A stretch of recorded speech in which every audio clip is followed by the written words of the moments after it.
So hi everyone, thank you very much for joining the first IAF startup pitch session. We are very excited about this session. In July, we made a call for startups, and startups from all over the world sent us their applications. And the IAF had a really hard time to select the best 10, which we'll be pitching today. That I have to say, they are extremely good.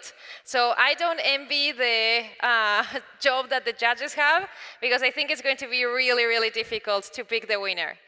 Talking about the judges, we have amazing judges from the best companies and agencies from around the world. So please, I will ask you to all stand up. I will ask you all to hold your applauses until I finish introducing everyone. So we have Anya Bullman, manager and coach from Airbus BizLab. Dr. Asan Chowdhury, director of NASA Miro Center for Space Exploration and Tech Research. Bruno Correia da Costa, accelerator director at Starburst.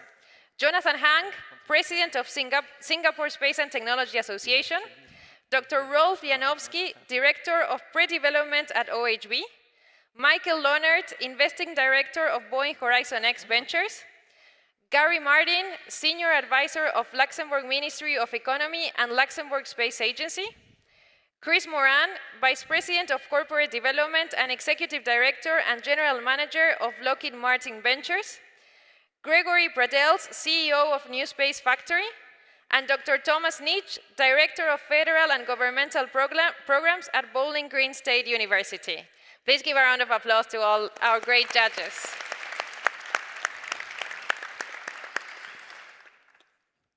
Collectively, these judges represent over $1 billion. So it's a really fantastic opportunity for startups to pitch in front of them.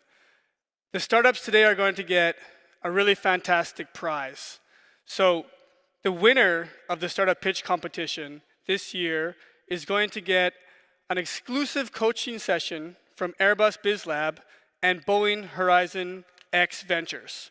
Plus, Lockheed Martin will offer them 3 free tickets to the IAC next year. In addition, we have a prize that's going to be given by you. So each of you, when you came in, you should have been given one of these pieces of paper. This prize was generously provided by OHB. And in order to participate, we ask all the members of the audience to download the app and get ready to cast your own vote. So this is going to be at the end of the session. You're going to have 2 choices. The first is, if you had the choice to put all your money into something, what would it be? And second, what was the best executed pitch? So make sure you keep notes during the presentation to be able to provide that feedback at the end.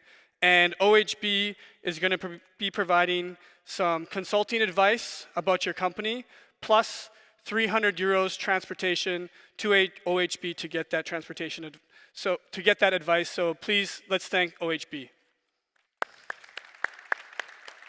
And all our sponsors. And all the sponsors. And how this is going to work is each startup will have 5 minutes to pitch, and then there will be 2 minutes for questions from the judges. Then the judges will deliberate, and at the end we will select the winner. So let's get this started. And the first startup brings plug-and-play technology in satellite integration. Please welcome Saish from Space Products and Innovation.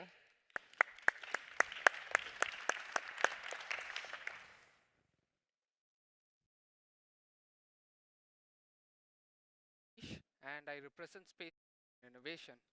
As a startup, we develop plug-and-play system for satellite manufacturing, hence the tagline, assemble satellites like Lego. So, as you can see, satellites are usually custom ordered. The slide gives a lot of information, but let me tell you some personal experience over here. My partner and co-founder Ran Kedar and I were working on a satellite project, and where we realized that it took as much time in developing in customizing the system to the other system as making the functionality of the system in itself. we realized that in order there has to be a user-friendly way in there has to be a better way there has to be a better way in making sure each system is compatible with each other. There are lots of standards that are going on currently, like Savoy or Sumo, but they will take time to mature. So at the moment, what we realize that we'll make something that is universal. I present you Multipurpose Adapter Generic Interface Connector, or MA61C.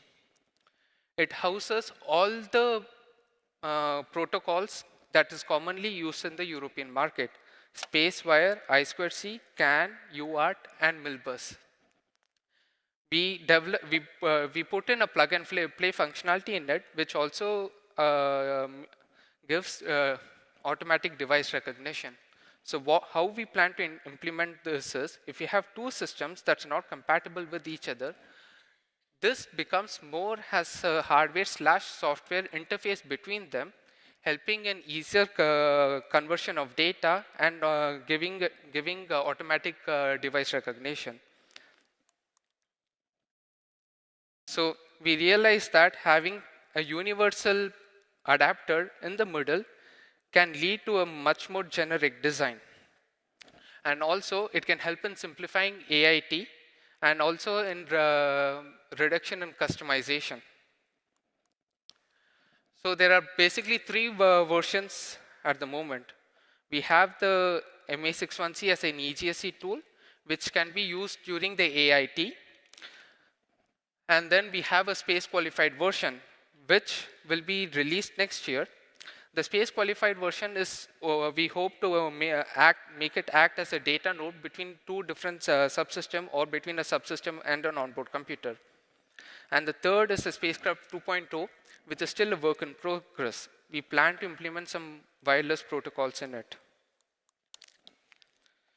At this moment, our main customers are system integrators who does missions, and also the suppliers who can use our adapter in making their customized equipment act more as a COTS component. We have been as a startup for the last 3 years. We have talked to all these customers and stakeholders and took their input to develop our own product. We have a letter of intent from some of them. Finally, this is our team. We have Julia Federico, who does the business development. We have Ran Kedar, who is a system engineer and software, focusing more on software engineering, and I, system engineer, focusing more on hardware and testing. The MA61C EGSC version is now at the market for which is mainly used for AIT. Thank you.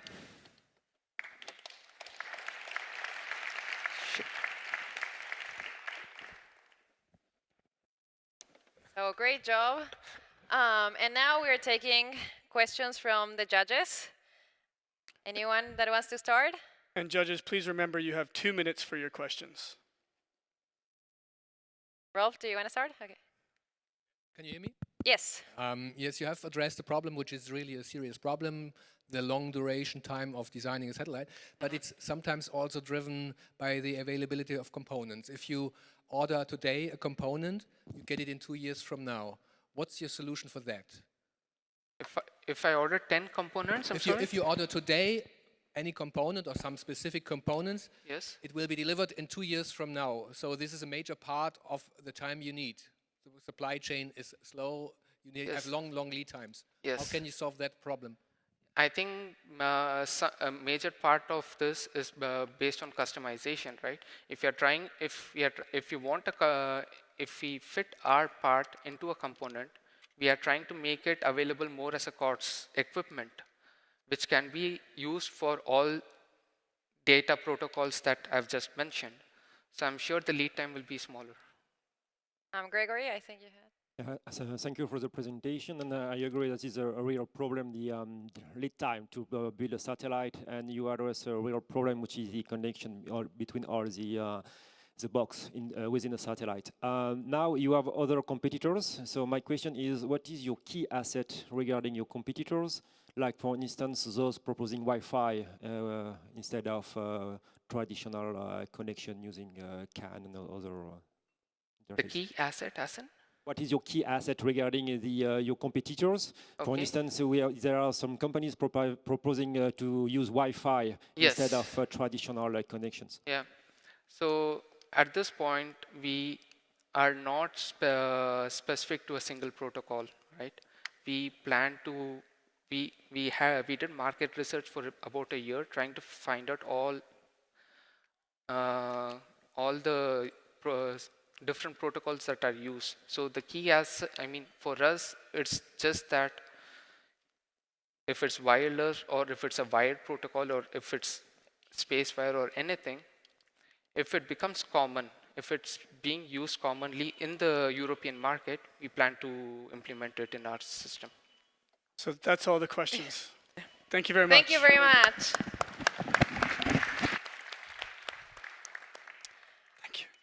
And now our next startup uses the sense of touch for navigation. Please welcome Walter from Sensovo.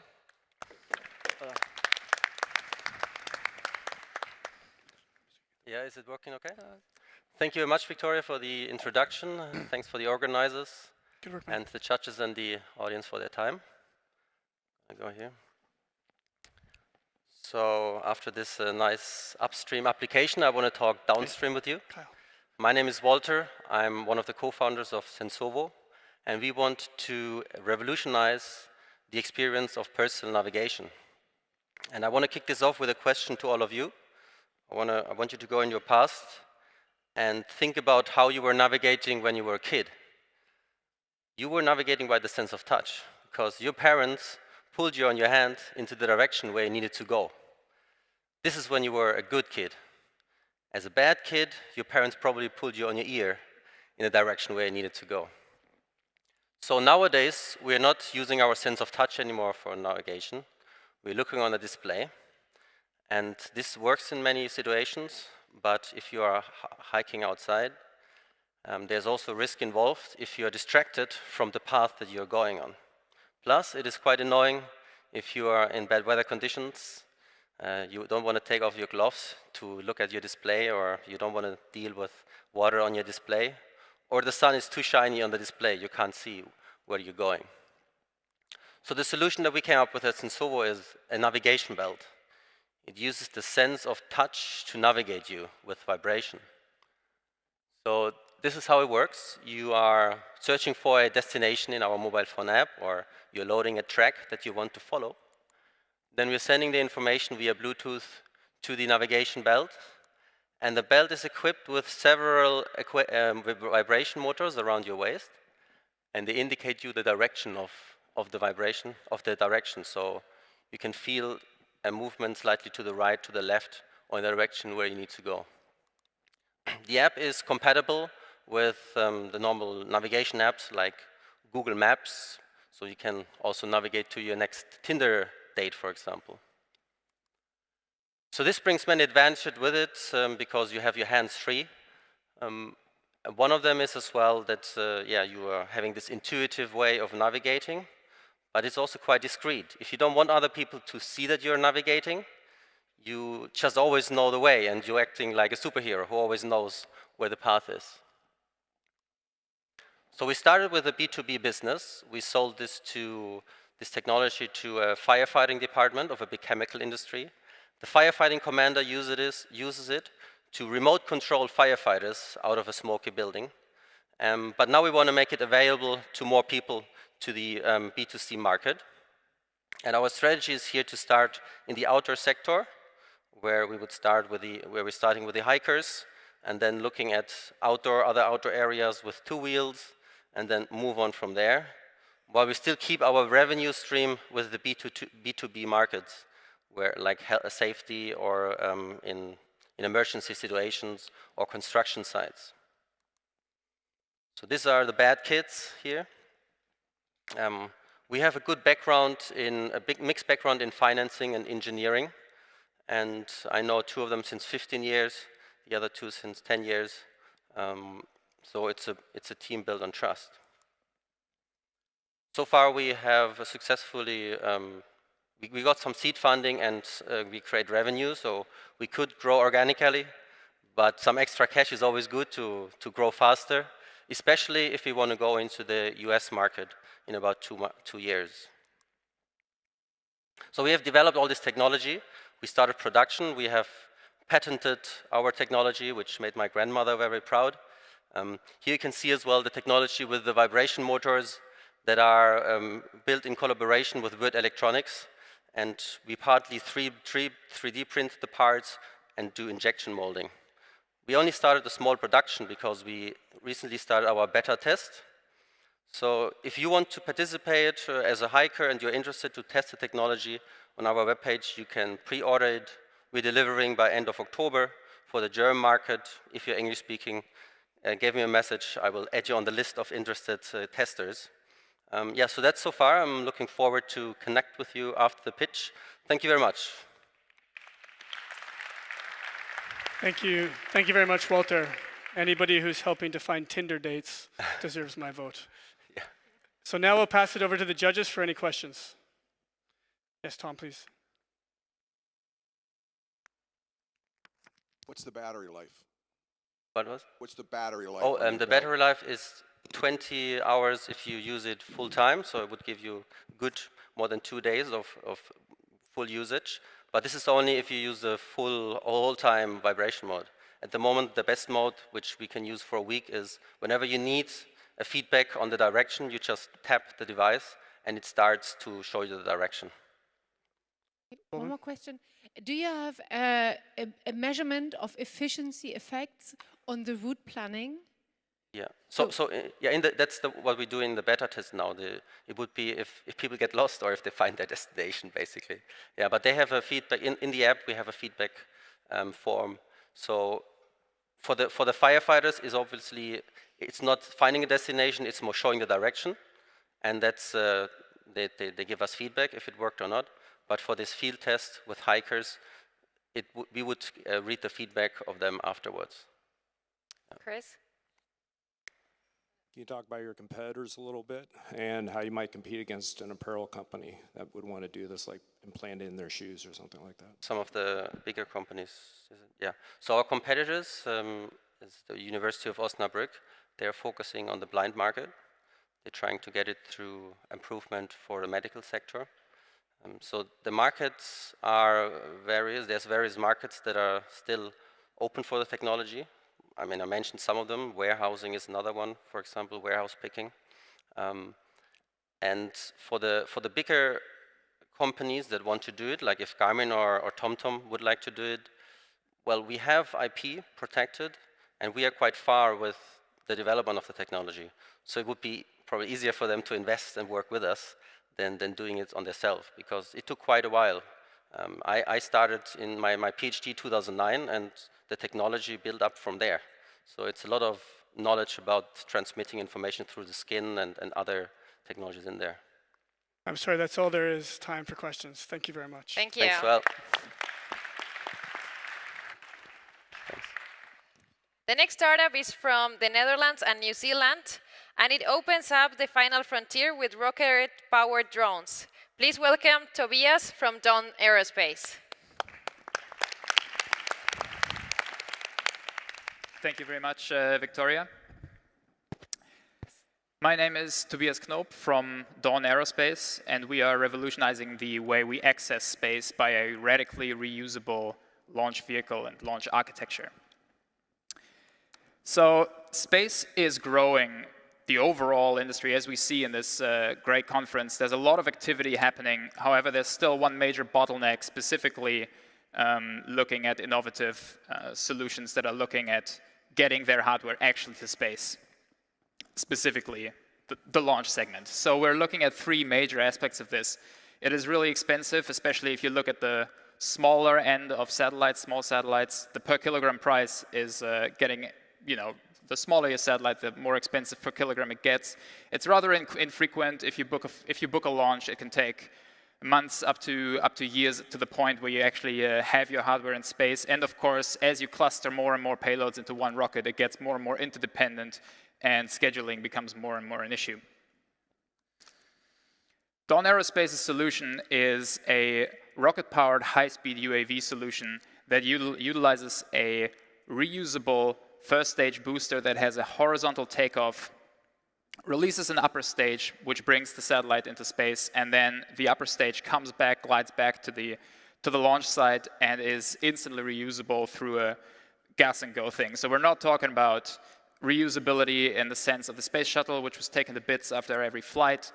Currently, of course, we're looking at SpaceX and Falcon 9, which still has a really large turnaround time. Also, with the bonus, your rocket ends up in the ocean and not where you launched.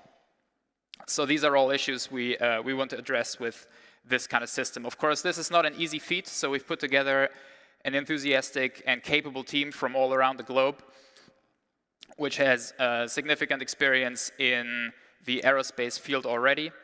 And we are currently spread over 2 locations, one being in the Netherlands, and the other one, specifically our hardware-rich activities, happening in New Zealand. Our approach to technology development, as I mentioned, a rather hardware-rich one, we stagger into 3 levels. So we have a first step, where we're purely looking at the propulsion technology, which we are currently applying in an in-space propulsion setting. The second step, moving this into a vehicle that can achieve suborbital performance, and then, of course, further down the line, upping the performance, adding second stage to go for a full orbital satellite launch vehicle. If we look at the things that we have already achieved, we are looking at our first rocket-powered drone vehicle here, which we used over the last 12 months. We have designed, we've built, tested, and flown this vehicle among Dawn Aerospace. And with it, we have demonstrated, first of all, our fully reusable rocket technology that is powering the vehicle with a significant amount of firings without any maintenance or overhaul required, similar to other relevant subsystems such as guidance, navigation, and control, as well as the ground operations necessary for a quick turnaround time that I mentioned. So with looking at the near future, we're looking at the first step that I mentioned in the 3-pronged approach, specifically the satellite thruster aspect, with a $4 million contract that currently is being finalized for in-space propulsion and, further lined up, as well as an in-orbit demonstration of the green rocket propulsion technology that we apply on a CubeSat scale, which will fly already in about 9 months from now. Looking at the second step of our 3-pronged approach, the suborbital vehicle, we're looking at improving the performance of the drone I showed you earlier to bring it to a truly suborbital capability to open up markets, as you can see listed here. We're currently supported by the Callaghan Innovation Fund, a public funding instrument from New Zealand. And we're looking to accelerate this right now by raising a round of 1.5 million euros to accelerate the progress on this vehicle, as well as to further develop the business on the in-space propulsion aspects. So I'm looking forward to talking with all of you after the pitch, and I wish you a good rest of the conference. Thank you very much. And just for your information, he finished with just 10 seconds left, so excellent timing. Gary, I'll pass it to you first. I was wondering if you could say something about the expected payload for your suborbital launch and what kind of orbits you hope to reach for the payloads. Right. So the amount of payload that we are currently looking at for the suborbital vehicle are in the order of 10 to 20 kilograms.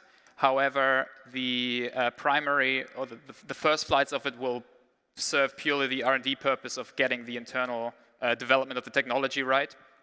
However, we hope to, harness the capability of that vehicle in that aspect, and the target altitude will be, just over 100 kilometers, so 100 to 120 kilometers.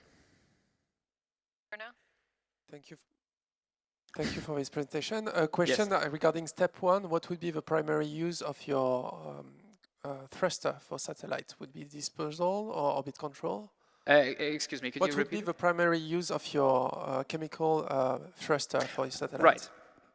So the primary use of the chemical thruster would be primarily looking at constellations of satellites, where if you have a launch of a constellation which is deployed in, let's say, in one cloud for the sake of simplicity, and you want to distribute it all over the globe, you want to do that in a reasonably short time frame, specifically looking at the overall limited lifetime of your space segment. Specifically, when you're looking at small satellites, there's a certain limit as to how long you can expect all your satellites to last. So you don't want to waste, say, 3 to 6 months loitering around, trying, for them to try and find their slot inside the constellation. So that is the primary. But there's, of course, obviously the other ones like launch and early operations to actually get to the orbit where they need to be. You can think of deorbiting. You can think of, so the more traditional aspects. But of course, we're also honestly looking at the competition, which is primarily electric propulsion. But this is the one aspect where electric propulsion really loses out.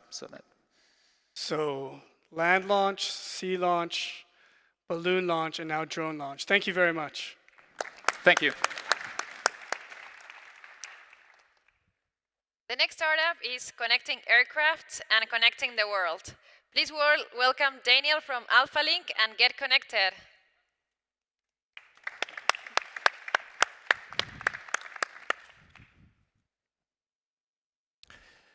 Hello, I'm presenting to AlphaLink, the next generation long endurance drone. This is Alex. Alex is a really good friend of mine from school, and he's that kind of engineer who's like really visionary. When we first met in 2002, he was already working on flying cars. When we met again in 2015 in South America, where he was on a research stay, he presented me what he was working on in his PhD project, and it fascinated me. And actually, it made me leave my United Nations post where I had worked upon. And so, how did he pull me in? What is AlphaLink? AlphaLink is an unmanned multi-body aircraft. That means we take individual aircraft modules, we connect them at their wingtips, and with that technological revolution, we can achieve a very large wingspan while maintaining the structural weight of the individual aircraft low, which gives us really good flight performance, in particular long endurance and high payload capacity at the same time. So if we now take this technology that was developed from scratch and researched at the university and scale this to be at the largest size, then we will have the AlphaLink X model with 10 connected aircraft that can be operated in the stratosphere and can achieve the performance measures that you can see here. We can achieve 365 days operation with solar power in 40 degrees north-south latitude while having a payload capacity distributed of 450 kilogram.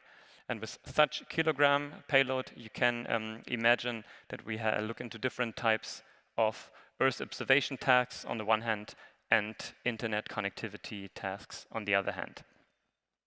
So what have we achieved so far? We have, on the technical side, developed the wingtip coupling, which is one of the most important features, and on the software side, a completely new flight control law with an integrated flight control system. And because I always pushed the engineers to come out of the university and to show the operation, we have not only verified the flight controller in fully nonlinear simulations, but we had also the first flight test in June 2017, where we had 3 connected aircraft, 1.50 meter wingspan each, that we could lift off of the starting car. At the moment, Alex, unfortunately, is not here because he is working at the university on our second series of flight tests. On the business side, we have realized to generate interest for our subscale model of 25 kilogram that will be used by photogrammetric companies that will use the aircraft as a flying platform to look into first Earth observation tasks. While presenting in Amsterdam in April this year, we could already use the generated awareness and can now call us the Innovative Drone Hero Europe, and we'll use such events together with events like that to strengthen our network of partners. I would really like to thank the organizers of the Congress to invite us here. And in order to leave some room for questions from the panel, I refer all of you to our website, alphalink.space, to see how our AlphaLink X model might look like in operation. Thank you, and get connected. Thank you very much. And you finished with a lot of time, so more time for questions. Yes, Gregory, please. Yeah, thank you for the presentation. Could you tell us how you manage the safety issues? You have problem in flight? Because Which safety issues exactly do you mean? If you have safety issues, how do you manage that? Yeah, so we have, you mean the flight control, or you mean the operational safety issues? You have a problem in flight, how you manage that it doesn't make damage on ground? Yeah, so at the moment we have just worked with our experimental aircraft. There we are talking to the authorities, ensuring that we can take care of all the relevant aspects. The institute at the university that's behind that has worked together with partners from Germany, mainly from the Berlin region, that build aircraft and also operate aircraft. And so they will help us to guarantee that the aircraft itself will achieve the safety requirements, but then also that the operational safety and security requirements will be achieved. On top of that, we are also in the UAV Council of the Ministry of Transport and Digital Infrastructure to make sure that we're always really close on where the regulation goes, so we can keep up with that development as well, which is still in progress in Europe. Michael? Are you able to control power between each one of the units, or is each one of the units its own power source? That is a really good question. I'm honest to tell you that I'm not aware of this technical detail. As far as I understand, we have each aircraft is powering itself. There might be a possibility to transfer energy between the aircraft. That will only be necessary if we, for some reason, change the battery payload between the aircraft, for example, to concentrate useful payload in the middle aircraft. Well, the reason I ask is a 450 kilo payload is going to use a lot of power, and it's not going to be able to be supplied by one aircraft. The powering of the payload itself will be something that will be coordinated with the particular payload givers. That might be communication companies that then also tell how exactly the communication equipment, the communication payload will look like. Ralph? Yes, if I understood you correctly, you have identical modules which you link together at the wingtips, but the aerodynamic loads are not identical. You have higher bending moments in the center of the aircraft than on the tips. What does it mean regarding structural efficiency of these different modules you link together?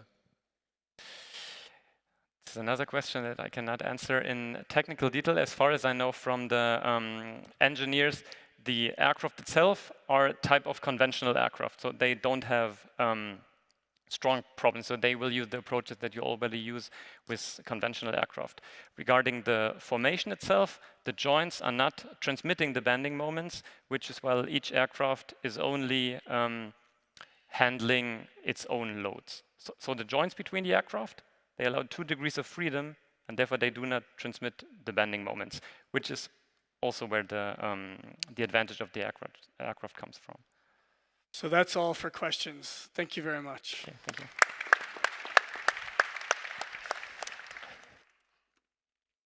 This Indonesian startup is providing internet coverage with balloons and aerial platforms.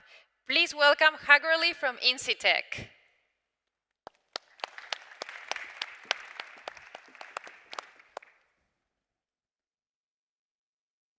Hello. Thanks. My name is Sagorli. Thanks for the opportunity. I'm from founder of Incitec. Incitec is the space-based company in Indonesia. Why Indonesia? Because actually Indonesia is a quite large archipelago country. So we need satellite, of course, and the space technology to connect between those islands. So the idea of the Incitec is to utilize the space technology and also the Internet of Things for the applications. Actually, the idea comes from, like 2010. We have a nanosatellite project in the student, And also, in the 2014, we have opportunity to study in UK, and we have a connection with the space network in there. And then we came back and we interviewed with some of the former telco director, and they mentioned that what if we can provide, like an internet connectivity balloon. So then we decided to develop the Helion, which is the tethered aerial balloon. And then we have the grant program for Ministry of Research and Technology, and it's like a 50K US dollars for 2-year program. The output, we got the MOU with the nanosatellite, MOU with the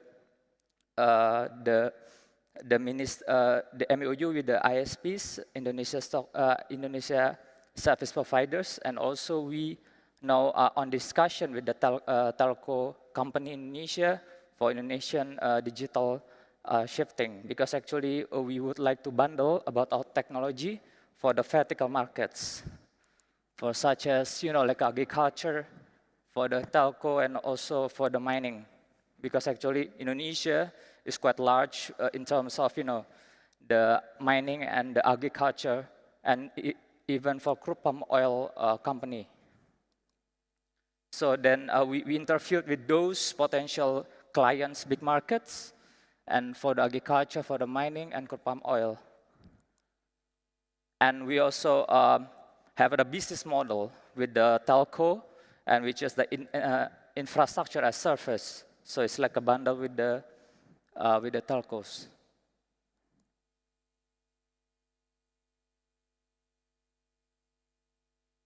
So this is the Helion, basically. It's just, like a tethered balloon. And the Y Helion is compared to drones and satellite, and then this is the quicker and the more affordable. And this is the business model of it. These numbers from interview from the telcos, and we got the numbers like a 50K per location have 64 locations. This is the financial projections. So we are looking forward for the pre-series A and the series A to move forward, because our position now is from the prototyping, and we have the interview with the end users. So how to bridge to get their needs about the solution that we want to have. So this is our milestones, and this is our team. This is like from the professionals, and this is from our IPs in Indonesia, and this is our media coverage. So can we show some videos of it, please? So this is like a basically Indonesian version.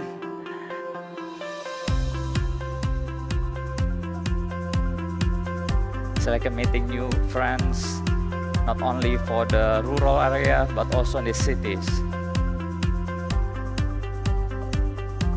Because actually in the concert, there's a problem with the connectivity.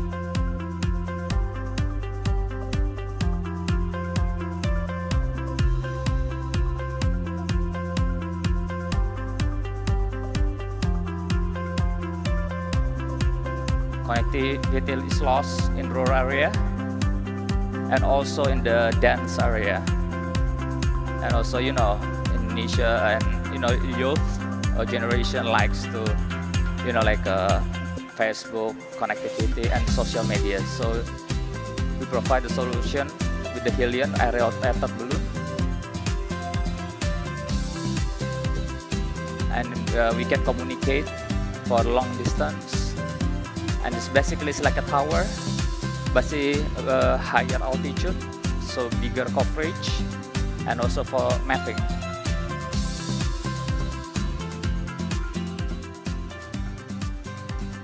We have those potential applications, like a mapping for agriculture, even for fisheries, because actually Indonesia also one of the largest fish producer, and also the border. Yeah. Thank you. Thank you very much. Questions? Tom? How many cubic feet of helium are in your balloons? How many cubic feet of helium are in your balloons? Oh yeah, it's about, you know, the size, the diameter is 3 meters. It's about the I think it's about a 40. Where do you get your helium from? Huh?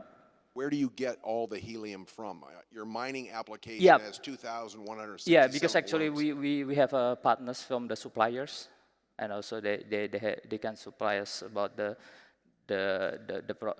helium, also either helium or the another lifting gas like a hydrogen, but we use the helium, yeah. Kerry. Wrong way. Can you say something about your competitors who are trying to fill this same gap? Actually, we from now in local, only us that move forward for the application of the tether balloon. But you know, from some potential, I would say from some potential players, they can see that there's some potential that will play the field as well. Yeah. Anya? There would be the same question. With the last years, we saw several balloon drones popping up. What would you mention as your main, why is it you? Why are you better than any other balloon drone?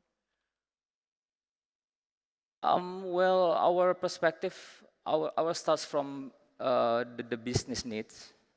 That's why we are trying to have some conversation with the, you know, like a former director of telcos, and also from our potential customers. So the basic idea how to build the something that they need. That's our basic concept. So yeah, that's our approach. And from prototyping, fortunately, we got some feedback, and that's why we are trying to move forward from prototyping to industrial grade. So that's our position now, yeah. So that's all the time we have for questions. Thank you very much. Yeah, thank you. The next entrepreneur is based in Dubai, and he's presenting Precious Payload, that is a next-generation rideshare aggregator. Please welcome Andre.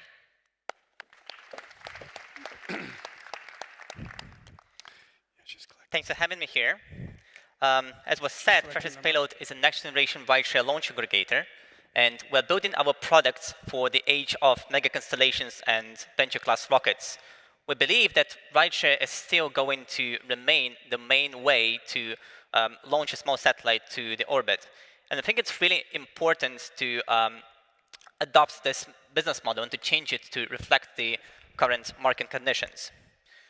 So the two core inefficiencies in the current rideshare model is obviously the whole complexity of aggregation of different payloads from different countries, and of course the launch delays, which are always there.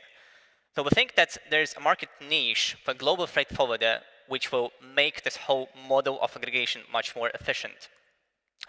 And in the upcoming correction, inevitable correction of the markets that we'll face in the upcoming years in the small sat and venture class rockets markets, I think that's the key to survive the storm is to focus on your bottom line and on your overall efficiency of the business.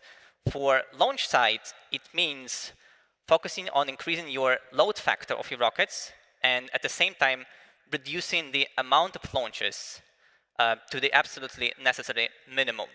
And for the small set companies, it's of course get into the orbit as soon as possible to demonstrate your capabilities to both the customers and the investors as well. And we think that applying the digital transformation to the way how we manage our launch campaigns in this market can drastically improve the efficiency of overall access to space. There's a good analogy to what we're trying to do here. So Flexports is a unicorn startup that over the last 5 years has disrupted the container shipment using technology and is about to hit $1.2 billion of revenue this year. So both Flexport and Precious Payload have very simple 3-step strategy on how to become a $1 billion company. Step number 1, you create a database of all the freight forwarders and you organize it and make it searchable and accessible to the whole community. Step number 2, based on that database, you create a software to manage the shipments or the launches in our case. And finally, step number 3, you create your own freight forwarder that utilizes your database and your existing software. And that will enable a much more efficient rideshare model here. Will it? Okay. So this is our team. We're currently a team of 5 people working full-time. We all live in different areas, and we're a fully remote team coming from different backgrounds. And this is how the launch brokerage looks today. So our surveys showed that the average time to contract is 6 months. And after you sign the contract, you cannot remanifest your satellite to another launch vehicle. And the average delay there is, again, 6 months. We think that with the use of technology and standardization in both the CubeSat and SmallSat sectors, we can achieve the 30 days, which is our goal, 30 days to contract through our platform. And we're working on a solution to be able to remanifest satellites after they sign the primary launch agreement. Another concept that might come to life using our platform is dynamic pricing. Why don't we charge more the customers who need an access to space in a specific time?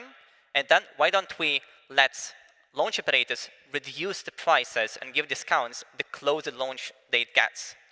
Both concepts are available in our platform, and think of eBay auctions for launch slots that we can run through the platform.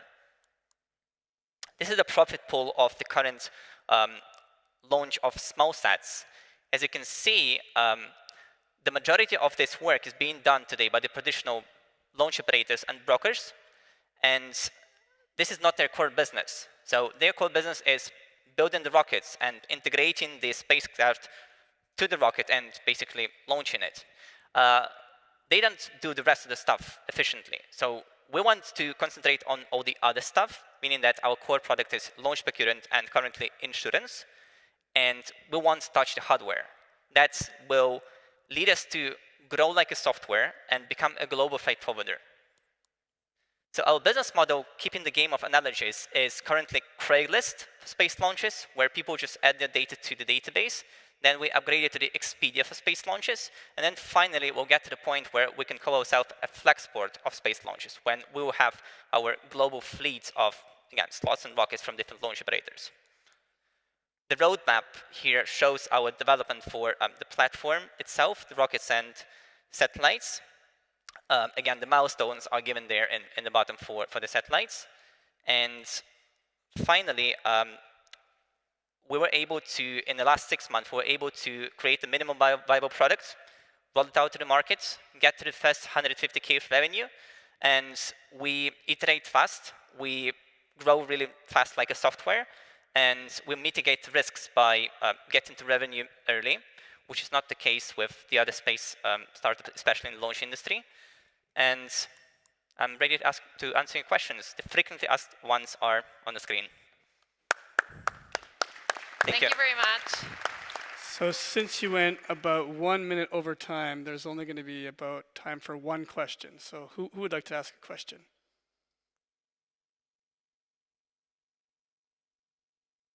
No questions? Annie. If it's Besides those? If it's only one, no one wants. No, the question would be, marketplaces live from the traction and the traffic and the offer. How do you ensure that you get the offer and the most comprehensive rockets on your marketplace? You mean how can we, once again? Get the offer stable and most comprehensive and most attractive in order to book via your platform and not going to the next broker. So how to convince them to work with us instead of a broker, right? The launch operators themselves, the rockets. Yes. Good.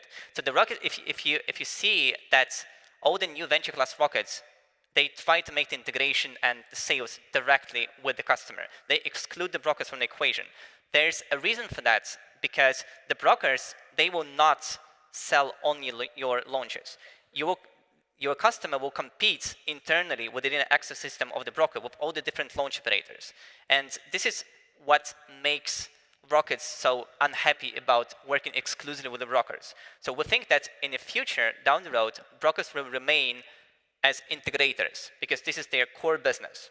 The dispensers, the proprietary hardware, the engineering stuff, the clean rooms, and we will have national and we will have a market of integrators in every continent. So I hope that answers the question. That's all for your time today. Thank you very much. The next startup is an Indian startup that is saving people's lives with green propulsion systems. Please welcome Tushar from Anastu Space. Thank you. Good luck. Thank you. Hello. For last 2 days, we are clicker.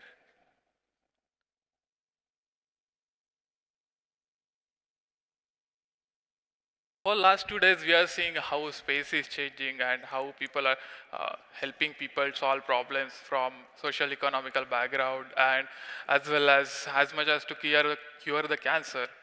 What if I tell you there are people dying because of space exploration and they are not astronauts? Couple of years back, in exactly 2 years and 1 month back, we are integrating our satellite onto the PSLV launch vehicle, the ISRO launch vehicle. And suddenly people wearing astronaut kind of suit enter into the room. And then they ask us to leave the building. We didn't understand what happened. We didn't understand why they threw us out. We had to say final goodbye to our satellite, but we didn't get the chance. We started asking questions to the ISRO scientists. What exactly happened? Why are we thrown out? What they said changed our life, and we are here today. So they said they're filling hydrazine into the satellite, and hydrazine is as toxic as potassium cyanide. Because of that, they need extra protection, that astronaut kind of suit. This hydrazine is it's a carcinogenic also. You get the cancer because of it. So it's because of this, Europe and US is planning to ban it as early as 2021.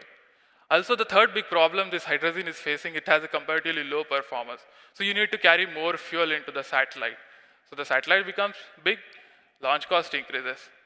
So what are we offering? So we have come up with the propellant and the complete propulsion system, which has a 25% higher performance in terms of ISP, 20% higher density, 40 times less toxicity. So that means up to 30% cost saving in the launch cost. Imagine you have a 2-ton satellite costing say $80 million to launch. With our system, same satellite will be around 1.5 ton, costing $56 million in launch. You'll have 0.5 ton lighter satellite and $24 million cheaper satellite. So actually the answer lied in the history. What are we doing? What is our secret sauces? Answer lied in the history in terms of hydrogen peroxide. But hydrogen peroxide had an issue of having low performance. It was green, but it was having a low performance. So we came up with the additives that we add into hydrogen peroxide, which not only increases the performance of hydrogen peroxide over hydrazine, but it gives you the 25% higher performance than hydrazine.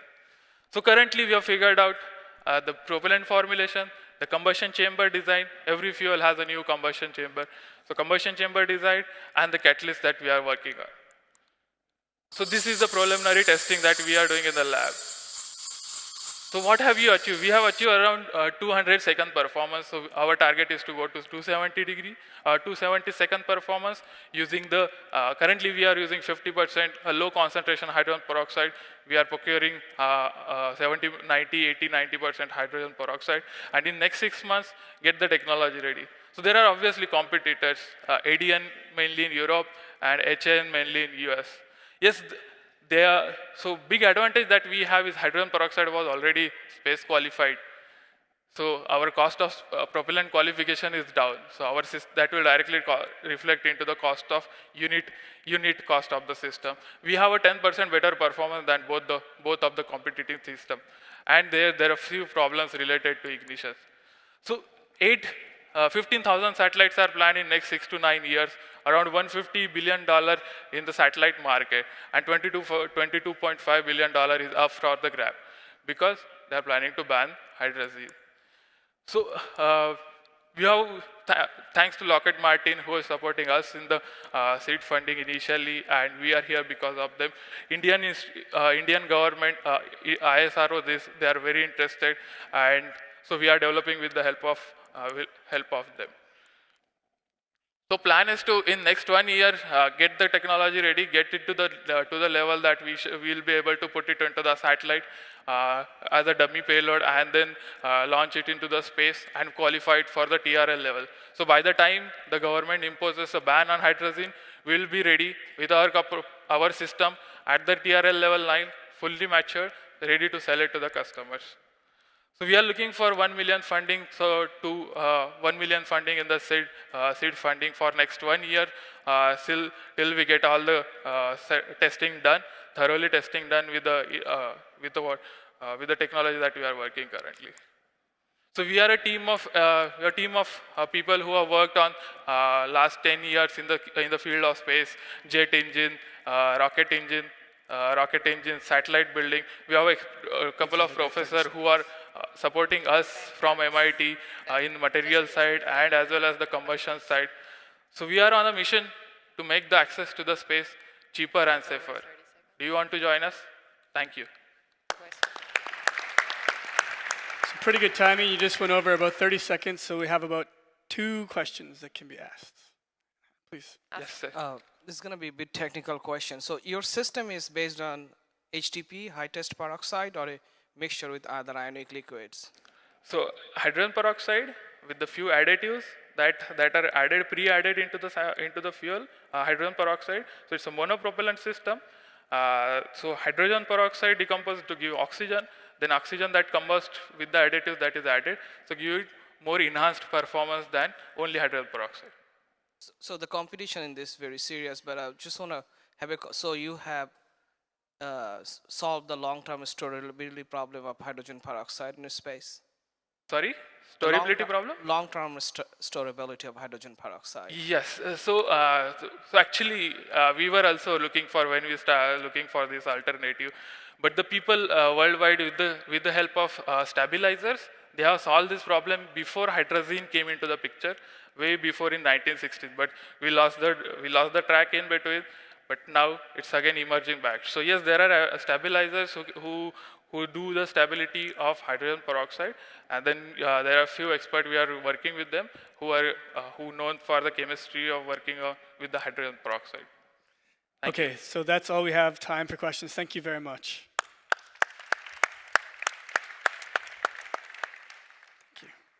The next startup has an entire program to use virtual reality for space, medicine, and education. Please welcome Antonio from Virtual Space Systems.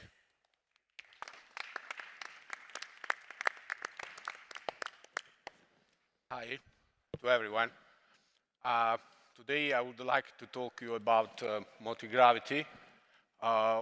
Multigravity is a tool to simulate by means of virtual reality activity in space, medicine, and education.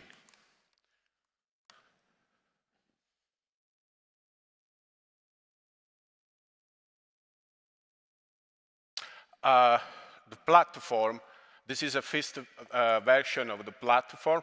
We are now working to a new version. The design is already completed. The platform is composed of hardware and software with a special system to simulate low gravity. The kind of market we want to explore is space, medicine, and education. In each case, these sectors need some tool to simulate or to carry out activities in virtual reality. For space application, we work to simulation of movements of astronauts for Moon, Mars exploration, manipulation of objects, and integration of real-time data of mission in virtual reality environment. As for medical application, the scope is to work for medical rehabilitation in many diseases like stroke or like mechanical diseases or like neurological diseases in general. And our market is, in this case, the market of clinical centers around the world which makes rehabilitation based on mechanical and software systems. A key point in this activity is the management of big data of movements in cloud to share information with the medical center and to use the tool as a kind of general platform for rehabilitation everywhere. Another key point of the technology that we want to develop is the multi-user. A multi-user application means to use the treadmill both at the same site with many users or in remote sites with different users to explore the same environment and to make our medical rehabilitation activities or space simulation activities or educational activities. And this opens, obviously, a wide range of activities for collaboration and exploration of environment in different sectors. And another point is to study the behaviors of users which have special skills or which wants to make some special training. And for neuroscience, for example, we can make some tests, classical neuroscience tests, by means of virtual reality, and we have already made some experiments on that, and the results still now are very, very good. The market of virtual reality is huge. This is the trend of the market. Obviously, we are not in all this market. We are in a niche of this market, in a little percentage of this market. We can say around 2% or 3% in the world is the market of the virtual reality treadmill, respect to the overall market, but it is in any case a huge amount. This is an idea of what are the possible competitors. We have not exactly the same competitors because our tool is quite new in many points. But what we can say is generally we have our virtual reality treadmill for general application, or these treadmills have not equipped with special software for space or for medical application, or do not have a simulation of low gravity, which in the case of a space application is obviously an important point. For the moment, we think to sell the new version of the tool around 8,000 euro as a tool equipped with software. And we can reach other money from selling also standing alone software application, which can be used in all the market of the virtual reality from a different technical point of view. So the business model is to resume space, medicine, and education as target of market. The type of production, we have production currently in Italy, and we are in touch. I'm going to have to cut you off. Okay, sorry. This is, obviously, I can provide business model on request. This is the economic perspective table. For future goals, we have already taken some funds from European community, and the next step is to build a new version, which an amount of this one, okay. And this is our team. Really sorry. Thank you very much. We have time for maybe one really, really quick question, if anyone has a question.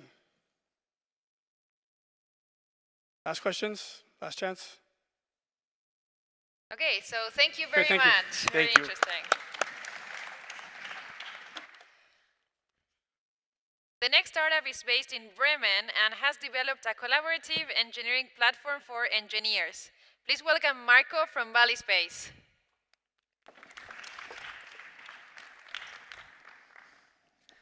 Hello everyone, my name is Marco Witzmann, I'm the co-founder and CEO of Valley Space, and software is always explained badly with words, so I'll brought you a video for that. With sound, please.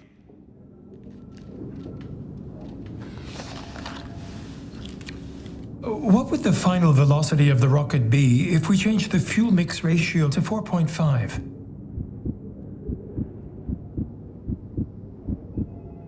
I'll get right to it.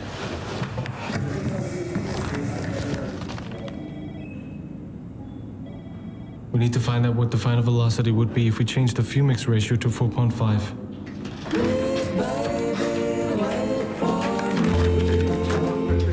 This is a nightmare. This calculation hasn't been updated in years.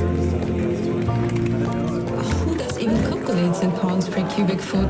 This value cannot be right. This is not going to work. The oxidizer density in the draft 3 analysis, the current one? Alexa, start Valley Space. Welcome to Valley Space.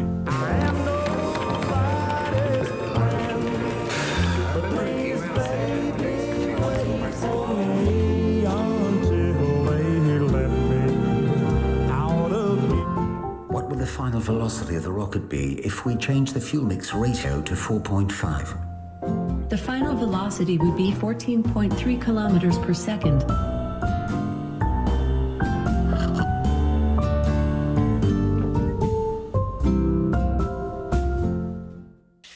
So indeed, the future of engineering has actually arrived. This is not just a demo. You can come by our booth G10 and you can see that integration live. So what is Valley Space all about? What I'm going to tell you is that basically today the way we do engineering has been invented in the 60s, right? For the Apollo program, how to have all of these documents and how to collaborate, version 1, version 2, document management systems. But document management is not the same thing as data management. And just because you just introduced a PLM system, product lifecycle management, it doesn't mean that you actually are doing data-driven engineering at all. So how do the companies which have been in the recent years very, very successful done it, right? How have they done engineering things that we've not seen before? And the answer is, if you look into some papers from some IAC before, they actually have data information systems which contain all of the data in one single place, all of the engineering data in one single place. They've done that by building systems over the last 10, 15 years which can do that. So the question is, do you have such a system? What do you do if you don't? So that's what Valley Space is basically for. So Valley Space is basically a single source of truth for all of your non-CAD data. It stores all of that data. You can link it with formulas amongst each other. And that means if you update one single value, it updates all the other values that are related in it in your whole project. All of that data is actually accessible via browser-based interface. Can be on your local cloud, but it still means no installations, no software upgrades, and all of these other things. It actually updates documents automatically, so you can put a value inside a document, it's just a variable, and will be updated automatically the moment somebody made a change. So no, again, stupid updating of version 2 to version 3. And it provides you finally with a full traceability that we all want. We want to know why did somebody make a change, who made that change, what is the impact of one of those changes, and we want to find that out within seconds and not within hours or days. Well, we are obviously aware that introducing such a new disruptive tool only works if it fits into what you're already doing today, right? So this is why Valley Space actually integrates into your workflow. For example, if you have a MATLAB plugin for Valley Space, you just can pull out the data out of Valley Space, do your MATLAB simulations, and push the data back all within one line of code. So looking a bit into how that looks sounds like a good vision, but in reality, this is the software. So this is one of the screenshots, which you can see at our booth. And this is what a document looks like when it's updated automatically. So including charts and pictures and all of the other things that you would expect in your typical documents you have to give away. Looking at who is using that already, well, we have LuxSpace, GomSpace, DLR, Airbus as customers. And if you're saying, don't take my word, well, take their words for it. So of all the software-based environments they tested, they say this is the best one that they have seen. So where can you use that in your project, right? Well, you can actually use that as a concurrent engineering tool from all the way from the very early stages as rapid prototyping, concurrent engineering, but also all the way to detailed design where you can say, I want to see on this connector, on this pin, 5 volt, and integration and test where you actually measure what you got and you compare it to the original requirements. And it is also available for technology road mapping, so if you want to have a bigger vision of what kind of products are you building, which ones have you delivered to whom, and what are their potentials, you can do that in there. So the answer basically is leverage your data today, go from data silos to a virtual twin, go from copy-pasting to a single source of truth, go from document management to actual data insights, basically go from this engineering mess we have today to a centralized place for all of your engineering data. Very much. Thank you very much. So you're a little bit over. It's a pretty cool video, but we'll still give you 1 minute for questions. So do we have any questions from the judges? Yes. What is the main differentiator of your tool to other competitive virtual satellite models? That's a good question. So basically there's three kinds of tools on the market, right? So you have, on one side, you have the things that the agencies have built, right? There's virtual satellite from DLR, there's OCDT from ESA and so on. They've all been built for early stages, right? And they're very good if you do just very early phase engineering. But if you want to take then the data further, people throw away these models and start putting it into their own Excel files because they haven't been built as a commercial tool for the other phases in place. And if you look at PLM, PDM systems, they have all been built from a CAD perspective. So there, people say, okay, we have a CAD file, we're going to manage those CAD files inside. And if you ask them, well, but how do I calculate a power consumption in science mode? They will say, just upload an Excel file and we can version that for you. But that's not actually the part of engineering. So these two parts still leave room for a third kind of tool, and that's our tool. Let's thank Marco. Thank you very much. So we're coming to the end, and we have one last startup. So last but not least, this Japanese startup develops and commercially operates manned and unmanned space suborbital space planes. Please welcome Koichi from Spacewalker. Hello, everybody. Guten Tag, meine Damen und Herren. Ich heiße Koichi Yonemoto, coming from Japan, and I'm founder of Spacewalker. Spacewalker is a completely new university venture established last year. And I've been working for a Japanese aerospace company for 25 years, commercial aircraft design and military aircraft design. And half of my career I spent for reusable launcher. And yeah, Spacewalker is completely, as I mentioned, completely new university venture company established last year. This company aims at developing suborbital space plane. First step is for the scientific mission. And the next vehicle, as you see here, is to launch small satellite into sun synchronous orbit or to low Earth orbit. And finally, the vehicle, space plane for space tourism. The next one. This is our team. Everyone calls me Legacy Space. We are not simply old. We have experience. Former president of Japan Manned Space System Corporation, and one gentleman here is the former president of IHR Aerospace, and me, and one gentleman behind me is executive of MHI who has spent a lot of time designing H2AB rocket, and we collaborate for a long time. Japanese unmanned space shuttle program for more than 10 years. And we are engineer, and we have no knowledge about how to run business, and new space people who have no experience in space, but they worked with us together, how to manage, how to get funding, and such. They have good skill in business. We collaborate, and now our company has started. We would like to inherit the heritage of Japanese reusable spaceplane program, which has been started 1980s, and you can see here, and the HOPE-S program for this program has spent more than 10 years, but canceled. And the project WIRES, I'm now teaching in the university and conduct this unmanned suborbital test flight in the university.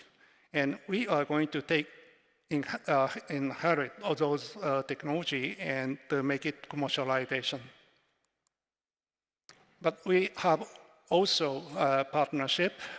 Spacewalker is still a very young and small company, but we would have partners, IHI Aerospace, and Kawasaki Heavy Industry, which I worked for this company 25 years, and Kyushu Institute of Technology. He had a lot of experience for the recent design and technology. And JAXA also helped. We have concluded a primitive agreement with those partners already. And I'd like to briefly introduce you. This is a suborbital space plane for scientific mission. The total mass is about 6.3 tons in weight. It carried LNG for LNG engines. The next one is this vehicle.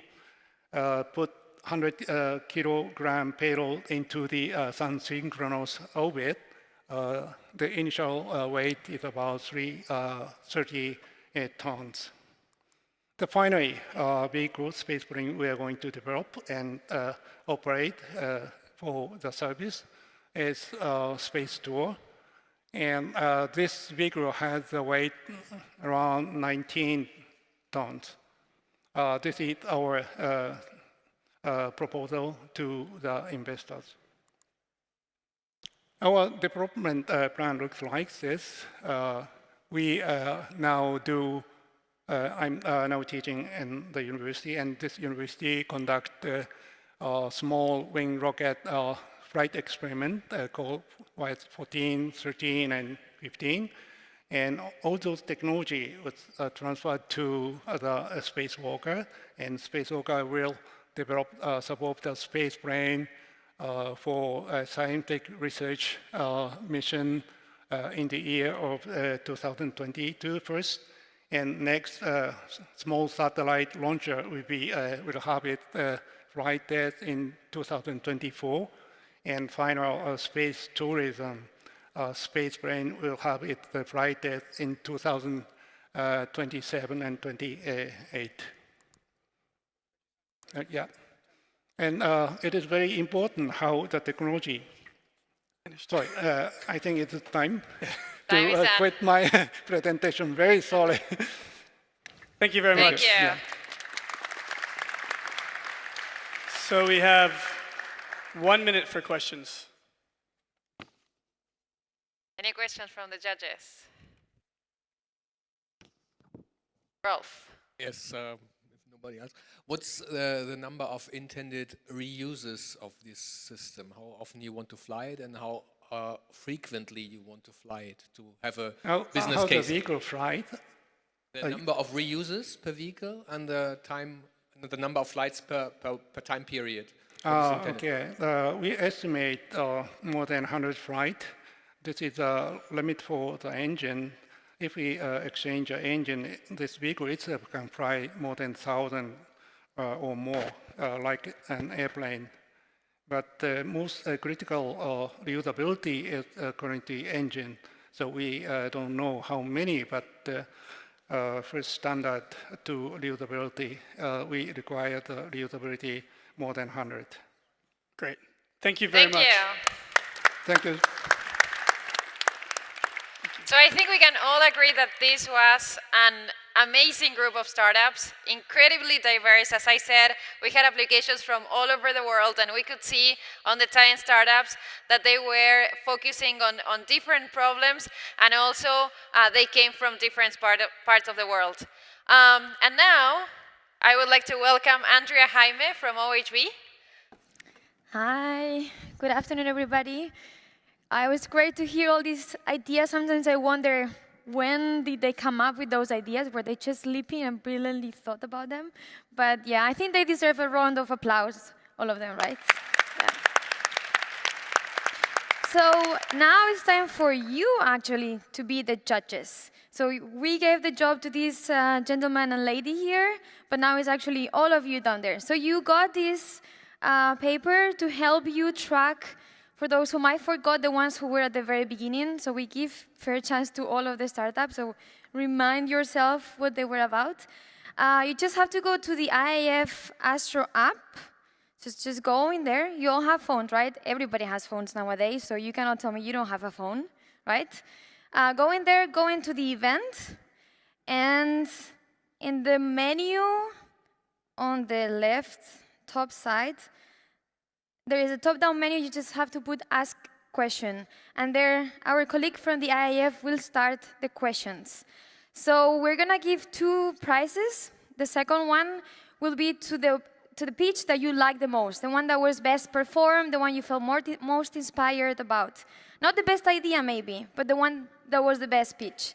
And the second prize, which is the first prize, sorry, the second question, first prize from OHB will be the one that if today you will have to invest all your money in one of these ideas, which one will be? Maybe today was not the best pitch, but actually it was the best idea. So this one is the one that will get the OHB first prize. So are we ready with the questions? Abed? Abed? Can we get the questions? The first one? I don't know if you see them in your... I think Abed is... Okay, there. Exactly. Yeah, so the code, as you can see in the paper, is IAC. Just go into it. I'm entering also. Enter event code, IAC, and click join. Very simple, very easy.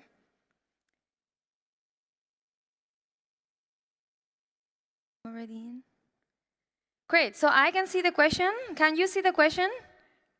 Yes or no? I don't hear it. Yes, good. Great. So now you see then the 10 startups. Just vote 2, as it's written in the question, the best execution of the pitch. Which was the pitch that inspired you the most? Do not focus on the idea or the business perspective, but only on the execution of the pitch. Which was the most fun, the most inspiring, the nicest. Okay, you have... I see one is... 44 people leading. are on board. Great. More phones on the audience. Yeah. Have to reach... Okay, we reached 50 people. Great. Let's reach 60. 55. Whoa, we're going to reach 60. Well done, guys.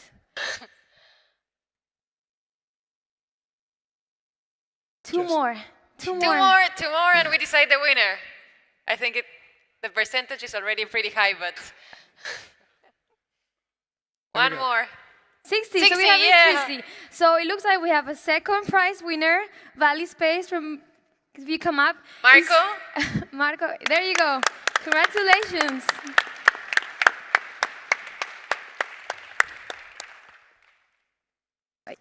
Congratulations.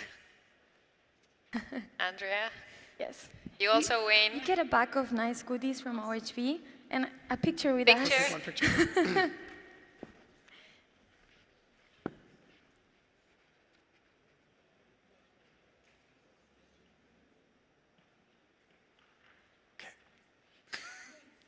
Thank you. Congratulations.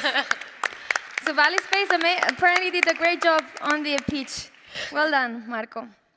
Great. Now the first prize from OHB which actually, as Kyle said, it includes also a consultancy session with our OHV Venture Capital, with some little bit funding for you to travel to OHV Venture Capital, also a bag of nice goodies, and a diploma. And yeah, so let's go to the question. Here is, again, if you would have to invest all your savings today, really, you are forced to, okay? In which idea will you invest your savings? Oh, we need to reach 60. Yeah, 60 phones.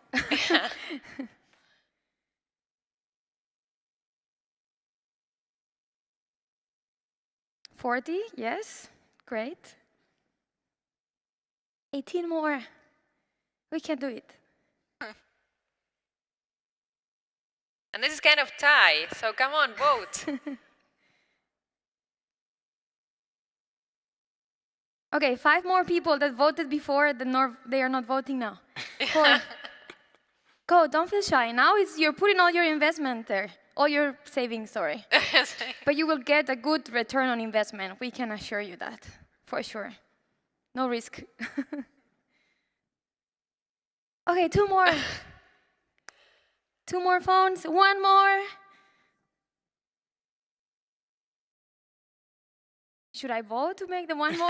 Oh, 2 hey, more there votes, we yeah. go. So, wow, again, it looks like doing a great pitch means selling a good idea. So congratulations again to Valley Space.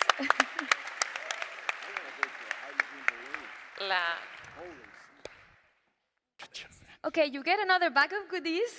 So for your colleagues, I know you're a nice team also in Portugal sitting and some places, so another picture. Maybe here? Okay, oh, we come this way.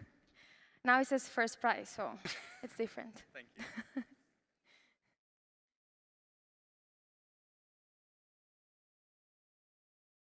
Okay, great. So thank you very much. And thank you everybody for the voting. I hope you had fun. And yeah, I hope also inspire some of you to start looking into ideas to invest your savings eventually. Yeah. So yeah, now I will leave to Kyle and Victoria to continue for the You can prize. stay with us. Okay. You're part of the organization. So now we're going to receive Isabella. Ready? Drum roll, like her. Where is it? It's like so much folded. Okay, so I just want all to read it so we are assured that it's the right. Okay. Okay. And Okay, the winner yeah. of The winner is, no, the judges, the great panel of judges. First of all, before saying the judges, before saying the winner, I think we have to give a great round of applause for all our judges. Amazing panel. Thank you so much to all of you for your time. It's really amazing, and it's a great opportunity for all our entrepreneurs to be able to pitch in front of you. And now, I will let the gentleman announce it. The first annual IAF pitch competition winner is Valley Space.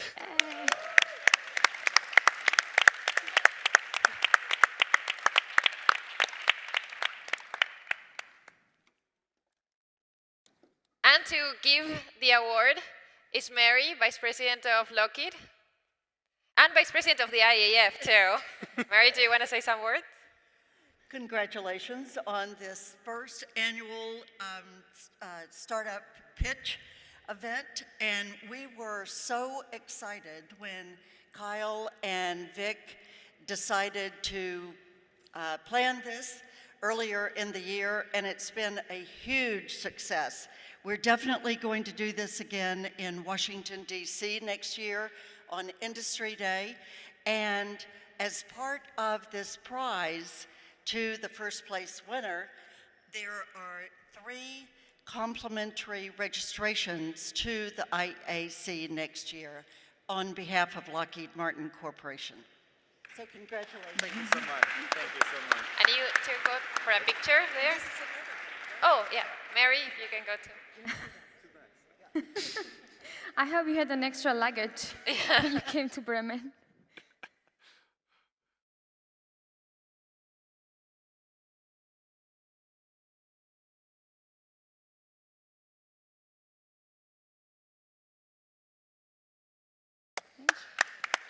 Thank you, and thank you all of you for coming and voting. This has been a really exciting session, and we hope to see you next year in the second IAF Pitch Startup session. Thank you.